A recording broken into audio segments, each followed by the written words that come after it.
no yo no notza. Pani kuzvetlia vyaka shochi. Apnitlatani. Yo soy el Guatitlatani. Quetzal Mitzitzi. Bueno, buenas tardes. Pues mira, a mí me invitaron para darles una plática sobre algo que se llama el Pucapeucayo. Entonces, pues miren, el domingo pasado precisamente subí a Facebook y a YouTube un video que se llama precisamente así, Pucapeucayo. Al día siguiente llegó un historiador allá al aula de la Escuela Autónoma Emiliano Zapata, donde yo doy clases, para platicar del asunto, y él decía que le parecía un hecho histórico el que un canto que es anterior a la conquista, o sea, de más de 5 siglos de antigüedad, vuelva a ser cantado después de 5 siglos de conquista, de colonización, que una vez más se vuelva a cantar este canto, ¿no? Y entonces durante los últimos días mucha gente me ha preguntado por internet en vivo qué es el Pucapeucayo, qué significa, de qué se trata, cómo es que llegó hasta nosotros y sobre todo qué implica su resurgimiento. Entonces, bueno, de mi parte quiero dar respuesta a estas 5 preguntas. Pues espero que alcance el tiempo. Yo soy Enitlatlani, Zacuan Papalo. Callehuantini Machi, Somatican Pacueponi, Invetli Aviachochi. Tanitlawi Wilteki. Técnica Nazoyachini, Tzcancuautla.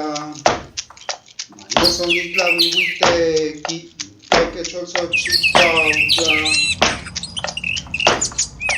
Toncanwi Huitoliwi, Aguastonameyoto, Inoncanmosexemenquistia. Zoncanniquimpita.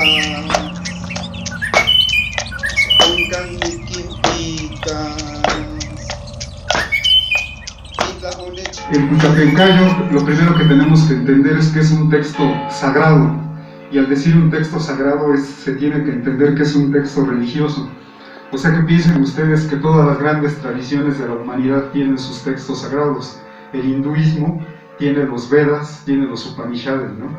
El Islam tiene su Corán, el cristianismo tiene su Biblia. Los budistas en sus diferentes escuelas de pensamiento en el Tíbet, Tailandia, también tienen sus textos sagrados.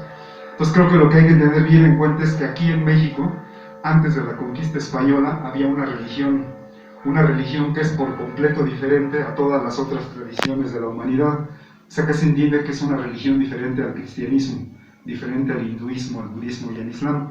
Es una religión que creció aquí, que nació aquí, se originó en esta tierra.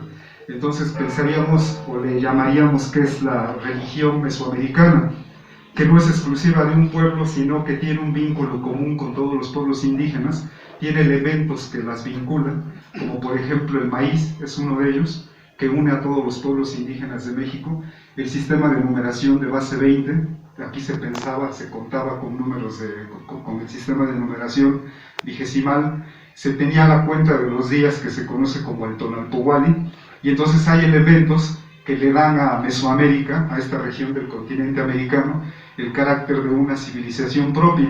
Y bueno, al decir eso se entiende que esta civilización tenía sus propias matemáticas, su propia astronomía, su propia forma de hacer política, sus propias plantas y animales, sus propias lenguas y también su propio pensamiento religioso. Entonces, de ahí es de donde viene ese canto, el Pucapeucayo. Es un canto religioso y pues su origen es ese, no es de aquí, de esta tierra. Pero entonces también lo que hay que tener en cuenta es que con el encuentro de dos mundos, que es lo que se piensa de manera oficial, que nosotros decimos que fue el choque de civilizaciones más brutal que ha ocurrido en la historia de la humanidad, es cuando llega la civilización cristiana occidental aquí a este continente, lo que hace es imponerse de manera brutal. Entonces, para nosotros los pueblos indígenas, lo que empieza hace 500 años es una guerra de exterminio, una guerra que busca exterminar pues todo, ¿no? Toda nuestra cultura, y lo ha intentado desde hace 500 años hasta el día de hoy. Para nosotros esa guerra pues no ha terminado. Entonces han ustedes de pensar que todas las guerras de colonización, de conquista, pues se hacen para robar. Creo que eso es muy importante entenderlo. Pero siempre las guerras se disfrazan. Entonces actualmente las guerras imperiales que hace Estados Unidos, por ejemplo, dice que son para llevar la democracia, que son para llevar los derechos humanos. Entonces, ¿cuál fue la excusa hace 500 años que encontraron los europeos para colonizar, para hacernos la guerra? Bueno, lo que ellos, su guerra aquí iba a ser de despojo, que sigue siendo de despojo, le iban a dar un disfraz para que no se viera tan feo, ¿no? Y entonces dijeron, los vamos a evangelizar, les vamos a enseñar la religión verdadera. Y de paso, esclavizamos a los hombres, abusamos de sus mujeres, nos quedamos con sus tierras, explotamos el oro y todo lo demás. Entonces, bueno, eso fue lo que pasó aquí, ¿no? Y para hacer eso, lo que hicieron fue satanizar la antigua religión náhuatl. Entonces, les digo, es un solo pensamiento religioso, pero son varias culturas, ¿no? Entonces, estamos los nahuas, estamos los Ñusabi, los mixtecos, están ustedes, los Indigua, están los mayas, bueno, son todos los pueblos indígenas de México.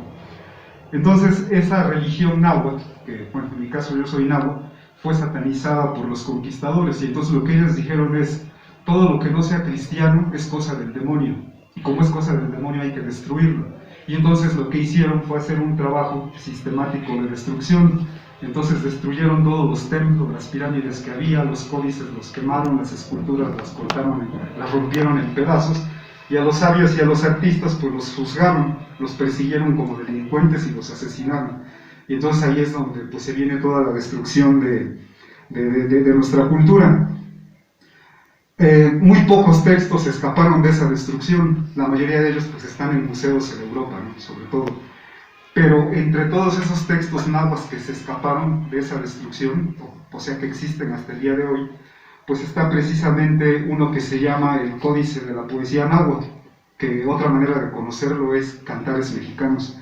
Y el primero de esos cantares es este que les vengo a platicar hoy, ¿no? Que se llama el Huicapeucayotl. Es el primer canto de la colección de cantares mexicanos, y bueno, es el título que le pusimos a esto, ¿no? El primero de los cantos.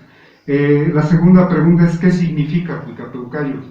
Entonces, Huicapeucayotl, pues es una palabra náhuatl, se compone de Huicap, que es canto o canción, una de las dos cosas, y el Peucayotl, que viene del verbo pewa. Pewa significa comenzar algo, dar comienzo a algo, y esta terminación cayot sería el equivalente en español a cuando se hace un sustantivo abstracto, o sea, esta terminación de idad.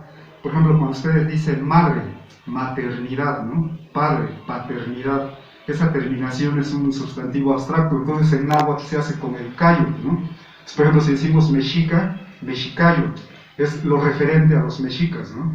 Entonces, peucayot lo que significa es la comiencidad, es un significado, una palabra muy honda y profunda, ¿no? Es el principio, es el origen, lo que sustenta los cantos. Bueno, pues ese es el título que tiene nuestro canto ¿no? Así se conoce el Huicapeucayotl, y bueno, hay varias traducciones, ¿no? Unos lo ponen como el comienzo del canto, el origen del canto, pero pues piensen ustedes que lo que quiere decir es que es el origen, lo que le da sustento a los cantos. Bueno, eso es lo que significa Huicapeucayotl. La tercera es, ¿de qué trata el Huicapeucayotl? La historia, el Huicapeucayotl es una historia. Bueno, lo primero que hay que entender también es que es un canto, no es una poesía, como hoy se declaman las poesías, ¿no? Que se dice, oh México, patria mía, una cosa así, ¿no? El Huicapeucayotl no es para eso, no se recita. El Huicapeucayotl es un canto, se canta, y por los muy mismos testimonios franciscanos que tenemos, sabemos que no solamente se canta, también se baila. Entonces el Huicapeucayotl, hay crónicas franciscanas que hablan de esos mitotes, esas fiestas gigantísimas religiosas, que había 3,000, 4,000, 5,000 personas. Imagínense ustedes, eso ha de ser impresionante, ¿no? 5,000 personas bailando al mismo ritmo, con los mismos pasos, sin equivocarse, ¿no? Y todos entonando estos cantos sagrados, ¿no? Entonces es algo que pues escapa a nuestra imaginación, por supuesto, ¿no? Pero estos son cantos, eso que se entienda, ¿no? No son poemas. Entonces este es un canto. ¿De qué trata este canto? Es una historia. La historia que trata es la historia de un huicani, o sea, un cantor. Entonces este cantor está en este proceso de reflexión, O sea que está buscando el sentido de la vida, se está preguntando, ¿qué es todo esto, no? ¿Qué estamos haciendo aquí? ¿Por qué venimos a vivir? ¿Qué hay después de la muerte, no? ¿Cuál es el sentido, el chiste de la existencia sobre la tierra? Está en eso, por eso sus primeras palabras son Nino yo no notza. Dice, yo hablo y hablo con mi corazón, diálogo con mi corazón. Y entonces lo que quiere saber este Huicanet es una sola cosa: ¿dónde están las flores, las bellas flores? Y se lo pregunta no una vez, sino muchas y de varias maneras. ¿Dónde al Huitzitziltzin, al colibrí? Bueno, pues él está en esa idea de saber dónde están las flores, cuando pasa el momento más importante, creo, del canto, porque entonces el Quetzalhuitzitziltzin, que es un colibrí precioso, un colibrí de jade, se le presenta así frente a frente. Entiendan ustedes que el colibrí en el mundo náhuatl es un símbolo, es el símbolo del renacimiento, es el pajarito este que todos conocen, el Huitzitziltzin, el colibrí, y entonces se da el encuentro entre el Huicanet y el colibrí, y dialogan así frente a frente. Y entonces las primeras palabras que le dice el colibrí es: ¿a quién buscas, cantor? ¿A quién tictemoa? Y entonces responde el Huicanet: quiero saber dónde están las flores preciosas, las que alegran nuestros corazones. Generoso el colibrí le dice: ¿dónde? Dice: pues ahí están, ¿no? Y le dice: córtalas, corta todas las flores y llévatelas. Irás a entregárselas a los que son como nosotros, a los príncipes, a los señores. Y entonces lo que hace nuestro cantor es que agarra su tilma y corta todas las flores y las pone en el hueco de su tilma y se las lleva para entregárselas a los señores, ¿no? Entonces, algo que es aquí bien importante es que no crean que nuestro cantor es un hombre ingenuo que está buscando florecillas por ahí. No son esas flores de las que habla. Él está hablando precisamente, y lo dice el poema en náhuatl, son las flores preciosas, las flores que alegran nuestros corazones. O sea que lo que él está buscando son las plantas sagradas, las plantas que en la religión antigua que había aquí en México, las plantas, estas plantas sagradas, pues jugaban un papel de primer orden, ¿no? Fundamental. De hecho, en mi opinión, creo que no es posible entender la antigua religión náhuatl sin estas plantas, ¿no? Entonces piensen ustedes que eso no es cosa del pasado. Actualmente hoy el pueblo wixárika, que está allá en el norte, ¿no? Entre Jalisco, Durango, Colima, ellos, el pueblo, o sea, hay varios investigadores, antropólogos que han dicho que de todos los pueblos indígenas en México, los huicholes fueron los menos cristianizados. Y sí, ellos conservan toda su cosmovisión, ellos entienden el mundo a su propia manera, ¿no? De dónde viene el sol, a dónde va cada tarde y todo eso, ¿no? Entonces, ellos, los huicholes actualmente, para ellos el consumo del jicuri, que le llaman el peyote, no tiene nada que ver con nuestra mentalidad capitalista del mundo de las drogas y la diversión y el placer y todo eso, ¿no? Porque para ellos esta planta, el peyote, es algo sagrado, es la manera de acercarse a la divinidad, de acercarse a lo sagrado. Entonces, cuando un huichol consume el peyote, esta planta ocasiona que dentro de él haya una percepción diferente de la realidad. Y entonces es cuando el hombre aquí en la tierra, en Tlalticpac, se puede ver, puede acercarse a ese mundo de lo sagrado. Entonces, uno de los personajes más famosos en la historia de México es sin duda María Sabina. Y quien ha leído sobre ella, pues sabrá que María Sabina lo que hacía era consumir estos honguitos, que en náhuatl se llaman teonanacac, ¿no? Entonces hay un testimonio que a mí me parece bien importante, que es del propio Fray Bernardino de Sahagún, cuando él dice que los mexicanos, los indios, así lo dice, se endemonizan con el consumo de plantas. Él lo dice así porque, les digo, toda la religión mexicana fue satanizada, ¿no? Pero lo interesante es que menciona 3 plantas. Menciona el peyote, que es el peyote que actualmente consumen los huicholes. Menciona los teonanacac, que significa carne de Dios, que es de los mazatecos. Y también menciona la coatxoxauqui, que son unas enredaderas de colores, ¿no?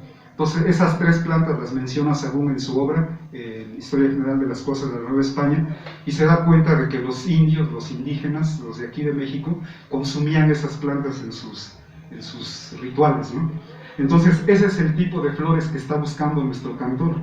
Cuando se topa con el colibrí frente a frente, es lo que él quiere saber: ¿dónde están esas flores? No las flores comunes y corrientes que son bonitas, ¿no? Sino las flores que embriagan, que alegran nuestros corazones, que nos hacen ver el mundo de otra forma. Y que en náhuatl hay una forma de llamarle a ese mundo sacralizado, que lo ve el hombre náhuatl. Se le dice Xochitlalpan, la tierra florida, ¿no? Bueno, pues más o menos de eso trata el canto. Ahí se hacen alusiones a muchos conceptos náhuatl importantísimos, como que se dice que el consumo de esas flores es para alegrar a Tloquenahuaque, que es la divinidad suprema en el mundo náhuatl. También se habla de Tlalticpaque, del dueño de la tierra. En náhuatl la superficie terrestre se dice Tlalticpac, o sea, todo este mundo material que conocemos es el Tlalticpac. Y él dice, pues el consumo de esas flores pues es para alegrarnos aquí en Tlalticpac, sobre la superficie terrestre. Y pues bueno, más o menos ese es el tema del ¿cómo se llama?, del Cuicapeucayotl. En resumen, es todos los textos sagrados, todos sin excepción, pues a final de cuentas de lo que tratan es del encuentro del hombre con lo sagrado, ¿no?, sea la religión que sea. Entonces, bueno, en este texto, en el Cuicapeucayotl, pues eso es de lo que tratan, el encuentro del hombre en agua con el mundo de lo sagrado. Pienso que no es poca cosa, ¿no?, es un tema importantísimo, ¿no? Bueno, la cuarta pregunta es, ¿y cómo es que llegó hasta nosotros ese Cuicapeucayotl, no? Si les digo que es anterior a la conquista, porque este canto no tiene la menor influencia del cristianismo, ninguna. O sea, es un canto auténtico de la antigua religión náhuatl. Pero ¿cómo es que llega hasta nosotros? Bueno, han ustedes de saber que este canto sufrió el trauma de la conquista. O sea que este canto estaba escrito originalmente en el sistema de escritura náhuatl, que es como ese, ¿no?, que a nuestros ojos parecen pinturas, ¿no?, pero no son palabras, ¿no? De hecho, ese es todo un como tratado, ¿no?, conceptual de filosofía, eso, que está ahí pintado, ¿no? Pero bueno, ustedes saben que aquí los antiguos mexicanos tenían sus amoshlis, sus libros.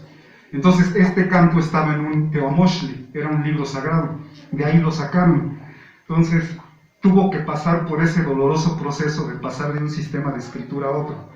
O sea, de este sistema de escritura de las pinturas, lo pasaron al sistema que conocemos hoy, al alfabeto latino, ¿no?, las letras A, B, C, D, F, G, ¿no? Entonces, bueno, no olviden ustedes que hay muchos sistemas de escritura. El que conocemos aquí con el que escribimos el español es apenas uno, ¿no? Está el griego, está el persa, está el árabe, está el chino, está el coreano, está los que usan en la India, el hindi. Hay muchas formas de escribir, ¿no? Bueno, los mexicanos escribían así, pero este canto tuvo que ser pasado al sistema de escritura que usamos hoy, al alfabeto latino. Ustedes han de saber que Fray Bernardino de Sahagún, bueno, no solamente Sahagún, sino que los españoles, ya que llegaron aquí, pues lo que hicieron fue, o mejor dicho, los frailes, lo que hicieron fue tomar a los jovencitos, a los niños de los señores sobrevivientes, y se los llevaron a los conventos. Y ya en los conventos los educaron en el catolicismo, en el cristianismo, les enseñaron a escribir y pues, todo lo que les enseñaban ahí, ¿no? Entonces Sahagún tenía un grupo de estudiantes, de ayudantes indígenas, nahuas, que aprendieron a hablar no solamente el castellano, sino también el latín. Entonces por ahí hay crónicas que dicen que hasta se espantaban los españoles porque decían, o sea, son buenísimos, ¿no? Había nahuas como Antonio Valeriano que sin ninguna bronca hablaba náhuatl, español y latín a la perfección, decían ellos, ¿no? Entonces como que les asustó eso, ¿no? Tanta inteligencia, y al final dijeron, no, lo mejor es tenerlos en la ignorancia. Los indios educados no nos sirven, ¿no? Se nos van a rebelar, ¿no? Lo mejor es que estén así burros, ignorantes, ¿no? Y bueno, esa es otra historia, ¿no? Pero bueno, entonces Sahagún tenía ayudantes indígenas. Entonces, ¿quién exactamente? No sabemos quién fue el que lo hizo, pero sí fue uno de ellos el que pasó de ese sistema de escritura al alfabeto latino, y por eso es que tenemos ese canto hoy. Entonces, actualmente ese canto, ustedes se acordarán de allá del siglo XIX, 1859, con la desamortización de bienes que hubo de la iglesia. Todas las bibliotecas de los conventos fueron a parar a lo que iba a ser la Biblioteca Nacional, la biblioteca de la universidad. Entonces así es como llegan todos esos escritos que estaban en los conventos, no solo franciscanos, pero bueno, fueron a dar allá a la Biblioteca Nacional. Luego se consideró perdido, no lo encontraban, había una referencia de García y Calzanceta sobre el texto, pero no lo encontraban. Pero ya hasta finales del mismo siglo XIX, en 1895, el director de la Biblioteca Nacional lo encuentra y lo da a conocer en el 11º Congreso Internacional de Americanistas. Y ahí da a conocer que encontró, dice él, entre un montón de libros viejos y llenos de polvo, encontró una obra bellísima, ¿no? Es un libro, un texto, 285 páginas, que tratan de 13 temas diferentes. Y el primero, que son las primeras 85 páginas, son las que se llaman Cantares Mexicanos. En 1994 la UNAM lo editó la edición facsimilar, o sea, tal cual como está el original lo editó la UNAM, y apenas en 2011, imagínense, después de años de trabajo, no más de 15 años de trabajo, de Miguel León Portilla y todo su grupo, sacaron finalmente completo, es la primera vez que sale completo, Cantares Mexicanos, con la paleografía en náhuatl y la traducción de todo un equipo en castellano. Entonces, por eso es que los conocemos, ¿no? Ya está la edición, ya se conoce, ¿no? Ya se puede adquirir. Y pues nosotros tenemos allá en nuestra Escuela Autónoma de Emiliano Zapata este texto. Les digo, se llama así el Códice de la Poesía Náhuatl, o Cantares Mexicanos, como le quieran decir, y pues es motivo de estudio. El mismo Miguel León Portilla dice que este documento va a dar para mucho, ¿no? O sea, para que muchos investigadores, ¿no? Filólogos, antropólogos, historiadores, filósofos se pongan ahí a estudiarle esto, porque eso lo que pone al descubierto pues es que nuestros antepasados, los nahuas, eran pensadores, ¿no? Había sabios, había filósofos, elucubraron como todos los filósofos acerca de la vida, de la muerte, pues como los griegos, ¿no? Pero pues estos son mexicanos, ¿no? Entonces es una beta riquísima este Cantares Mexicanos, ¿no? Pero bueno, nosotros en nuestro caso allá a lo que hemos dedicado tiempo y dedicación es al primero de los cantos, que se llama pues el Huicapeucayo, es el que conocemos y todo eso, ¿no? Más. Y bueno, la quinta pregunta es, ¿qué significa que reaparezca el Huicapeucayo en escena hoy, ¿no? ¿Cuáles son sus implicaciones sociales, históricas, o como cada quien lo vea? Bueno, para responder eso yo diría que primero hay que tener en claro otro texto. Hay otro texto que no está en Cantares Mexicanos, este apareció por primera vez en 1649, pero está escrito también en náhuatl del siglo XVI. Se conoce, no tiene título este texto, pero empieza con las palabras Nican Mopowa Motecpana, Inkenin Yancuicac, Huaytlama Huizoltica, y se sigue así de corrido, ¿no? Entonces, como no tiene título, lo que se ha dado es que pues se le ha dado por título las dos primeras palabras con las que empiezan, y son Nican Mopowa, ¿no? Ese es el título con el que hoy lo conocemos, ¿no? ¿De qué trata esta obra del Nican Mopowa? Lo que sabemos es que seguro igual fue escrito por un náhuatl. Está escrito en náhuatl de mediados del siglo XVI y está en alfabeto latino. O sea que es muy probable que lo haya escrito también otro de los ayudantes de Sahagún. De hecho, Miguel León Portilla y muchos otros se lo atribuyen a Antonio Valeriano, que él es el autor, ¿no? Pero bueno, más allá de quién sea el autor, el hecho es de que existe ese texto, ese documento. Y bueno, ¿y de qué trata el Nican Mopowa? Pues ya lo conocen todos ustedes, ¿no? Porque este texto, el Nican Mopowa, es donde sale la historia de las apariciones guadalupanas. Entonces, este texto lo que dice es que hay un macehual, o sea, un náhuatl, que va caminando camino a Tlatelolco, pasa por el cerro del Tepeyac, escucha el canto de pájaros preciosos a los que el cerro parece responder, escucha una voz que lo llama, se topa frente a frente con una mujer y empiezan a dialogar. En náhuatl la narración es bellísima, porque la mujer se presenta y dice Canehuatinginansi inhuel neliteo, inipalmemoguani, intloquenahuaque, inteyocoyani, inilhuicagua, intlalticpaque. Lo que le dice esa mujer al macehual es: yo soy la madre del Dios verdadero, soy la madre de Ipalnemoguani, de Tloquenahuaque, de Inhuicagua, de Tlalticpaque. Y entonces se encuentran ellos dos. El macehual, que se llama Juan Diego, dice que piensa que está en el Xochitlalpan, ¿no? Y entonces ella, la mujer, le dice: corta las flores, ¿no? Y entonces Juan Diego agarra su tilma y bla, bla, bla, ¿no? Esa historia la conocen. ¿No les parece que hay algo ahí? Bueno, entonces cuando nosotros decimos de las implicaciones del Nican Mopowa es así de sencillo, ¿no? Lo que hasta el día de hoy le ha dado sustento y fundamento al guadalupanismo mexicano es el cristianismo, o sea, el evangelio y todo eso, ¿no? Lo que nosotros pensamos desde allá, desde Huitzilopochtli, es que con el resurgimiento del Huicapeucayo y Cantares Mexicanos puede pasar algo muy serio, ¿no? Porque ahora el sustento que le puede dar al guadalupanismo, el pilar, o bueno, el cimiento que le puede dar al guadalupanismo, podría ser el Huicapeucayo, ¿no? Y entonces, ¿qué pasaría, no? Pues que el culto guadalupano ya no estaría sustentado sobre el cristianismo, sino pues sobre la religión que surgió en esta tierra hace más de 2000 años. Porque piensen ustedes que este pensamiento religioso, o sea, este Huicapeucayo, no surgió unos años antes de la conquista. Estamos hablando de mucho tiempo atrás, ¿no? Entonces, en mi caso, como náhuatl, pues nosotros vemos que los orígenes de nuestro pensamiento religioso, cosmogónico, pues es allá en Teotihuacán, hace más de 2000 años. Entonces dicen ustedes, les digo que aquí en México surgió una tradición religiosa, no digo que mejor, pero tampoco digo que peor, solo digo que diferente a todas las demás religiones que hay en el planeta Tierra. La única diferencia es que esa es de aquí, nació aquí, no llegó de fuera.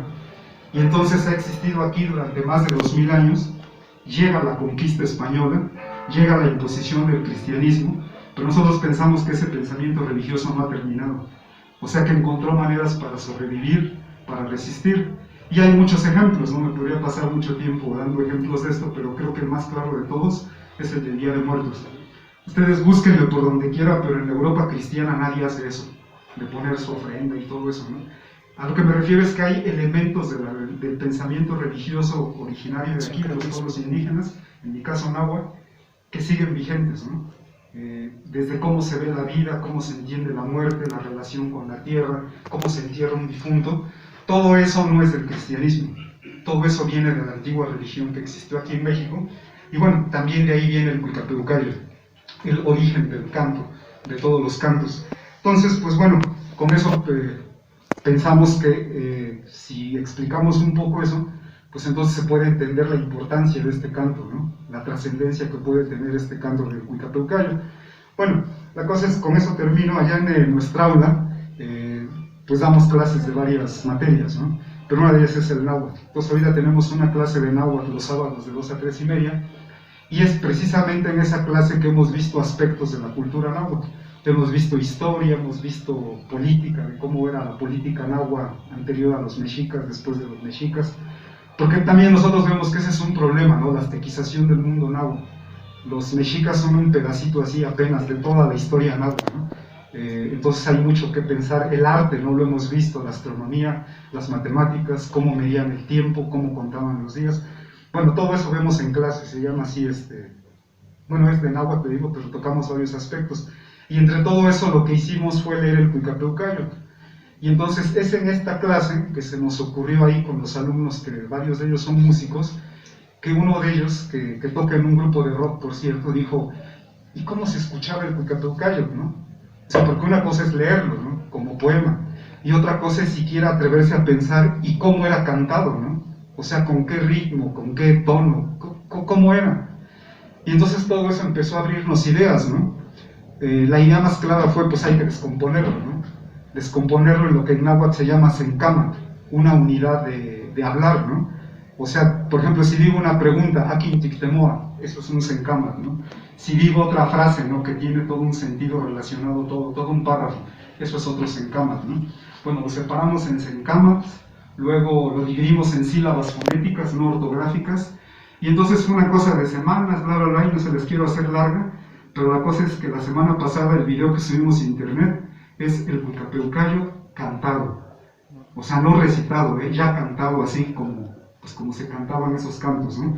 Entonces, bueno, esa es la invitación, cualquiera de ustedes que quisiera escuchar, y cómo era un canto de hace 500 años, ¿no? Cómo se oía, ¿no? Esa métrica, porque tienen métrica, ¿no? Lo que hicimos es irnos a la métrica del poema, porque la tienen. Pues no, suena re lindo, ¿eh? Entonces, bueno, para quien esté interesado, pues busque Masehual Quintos en YouTube o en Facebook y lo puede escuchar, ¿no? Y pues bueno, de mi parte no quiero abusar del tiempo y solo quería venir a platicarles de este canto sagrado. Les digo, es un canto religioso anterior a la conquista y creo que todavía no alcanzamos a ver su importancia y su trascendencia, pero ya la dará el tiempo, ¿no? Porque así funciona la historia con el tiempo. Pero bueno, termino diciendo que los nahuas no estamos exterminados, ¿no?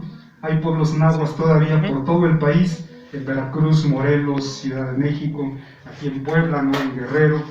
Los nahuas estamos vivos, así como ustedes los inlingua, pues también, ¿no? Hasta en Centroamérica. Pues, entonces, bueno, de mi parte, gracias. Una pregunta, maestro Filo.